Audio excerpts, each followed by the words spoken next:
Hey guys, this is Mike from M&R. Today I'm going to show you guys how to install a generic wiring harness to power a light bar or two. The light bar wires are actually brought up underneath the grill and they come out on the side here. Each light bar comes with a positive and a negative, red and black. Red is the positive, black is the negative.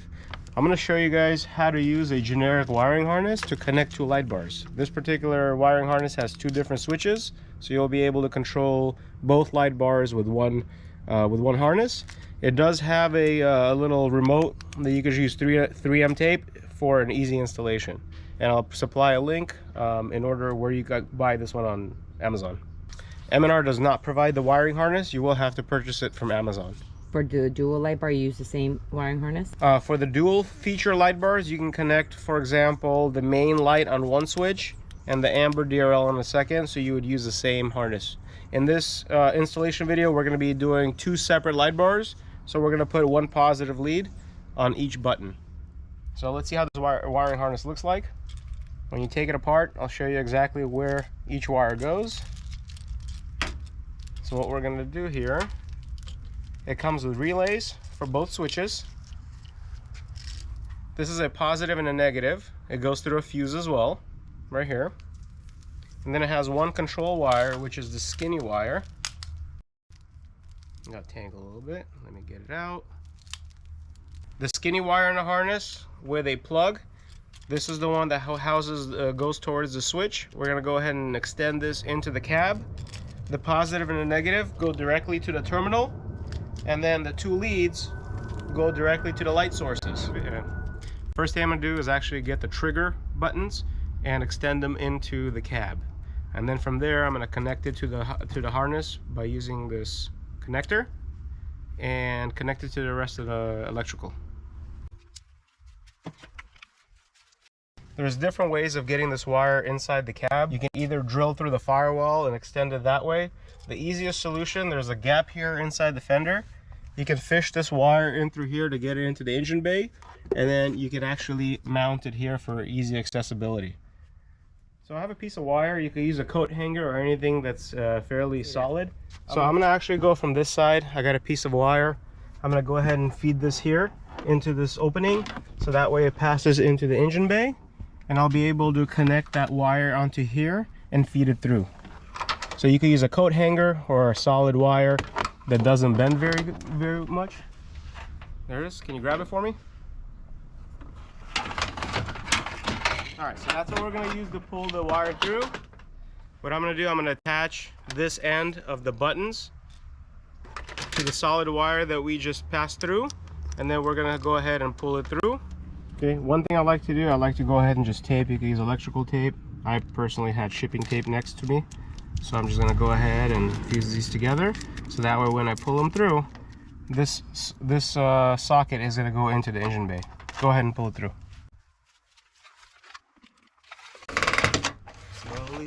Slowly keep going. There we go. There it's coming.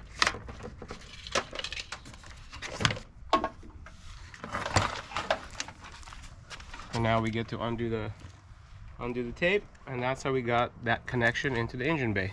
So now we already have two buttons that are inside the cab. We're going to go ahead and connect this to that generic wiring harness, connect the positive and negative on the battery, and then connect the two light bar wires to the harness itself. Here's the plug. We have it in the engine bay. I'm going to go ahead and take that wire back since we don't need it anymore. Hold on to this so that way I don't accidentally pull it through.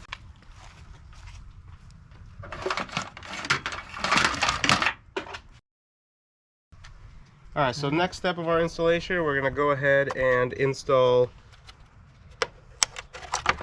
connect the power wire as well as a ground. The wiring harness has a fuse and has two leads. The black one goes onto the battery of the negative terminal, and the positive goes onto the positive terminal. I'm going to go grab some sockets and we'll get this to work. So we're going to go ahead and remove the bolt on the battery to connect the negative terminal first.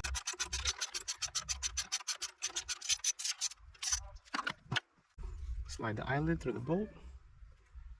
Reinsert the same nut.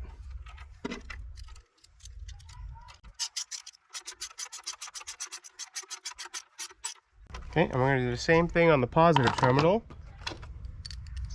I'm going to go ahead and remove this bolt, this nut. And we're going to go ahead and feed the eyelet through it and reinsert that same bolt.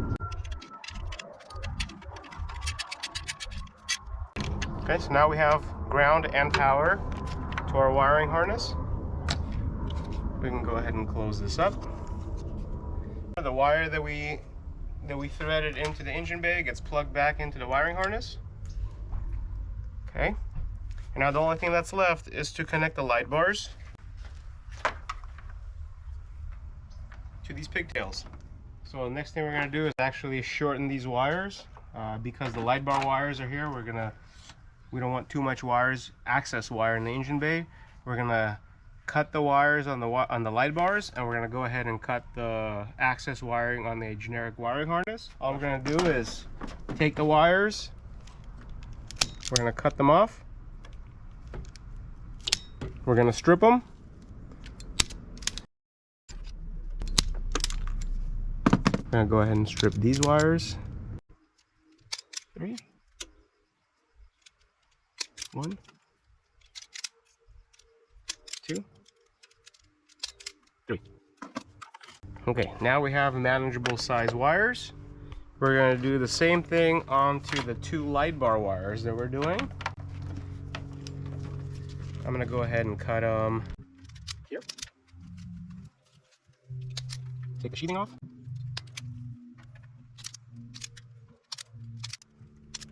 Now we have manageable lengths, so we don't have to have a lot of different looms in the engine bay. Yeah, this is the M&R light bar. There's 2 different models. One is with a single function, which is just a positive and a negative, and this one is a dual function light bar that actually has amber DRL, so it has a positive, a negative, and another positive for the DRL feature.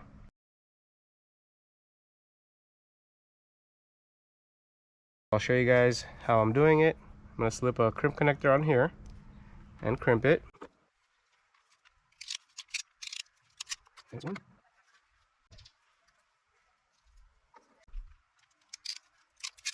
I like to double crimp to make sure that the wire doesn't flip out. And on this light bar, we're actually going to use 3 crimp connectors because he has an extra lead for the DRL function, which is the blue wire. Alright, tug on them, make sure they're nice and solid. Good, good, good. Alright, so now that we're ready, to connect it to the 2 switches on the generic wiring harness. Alright, so for the first switch, we're going to go ahead and put black to black, and these are 2 grounds, and we're going to crimp it. We're going to go ahead and double crimp it as well because those leads are fairly thin, so we want to make sure we have a nice crimp on it. So now we're going to designate our white wire to be the power for the white light. So we're going to go white to red. When I crimp it, I'm going to hold it in to make sure that and then we're going to go our blue wire, which is the amber DRL. We're going to connect it to the blue wire. And that's how we're going to get the feature of amber and white. The white is on the white wire, so that's going to be 1 switch. And then the blue is going to be on a separate wire, which is going to activate the amber. This one we're actually going to cap. That's the switch number 2, because the way this wiring harness works, it provides 2 power leads. So power button number 1 gets two leads, and power button number 2 gets 2 leads. Because we didn't use a second lead here, we only needed a white feature. It wasn't a dual function light bar. We're going to go ahead and just cover this one so it's not being utilized. Alright, now that we crimped all the connectors, we can go ahead and test our module. Press switch number 1. That turns on the amber features. And switch number 2 turns on the white light bar.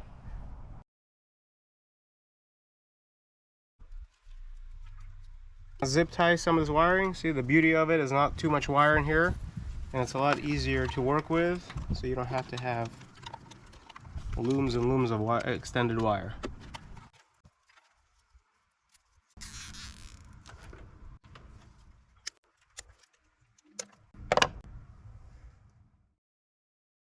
Alright, the next thing would be to actually hide this wiring and bring it inside. So I'm actually going to insert it into this crease. We're going to use double-sided tape, so that way operation would be fairly easy. We will have these two switches on demand, and the wiring will get fed straight into the engine bay through the inside of the fender. So let me go get some double-sided tape.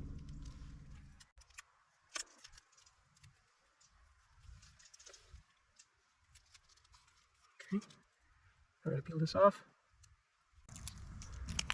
and mount it in a position we want it to be. So let's say it's going to be here. I mean, you can put the switch anywhere you want. We wanted it on top of the dash, so that way the driver has accessibility to the buttons. This wire is just going to get pulled through.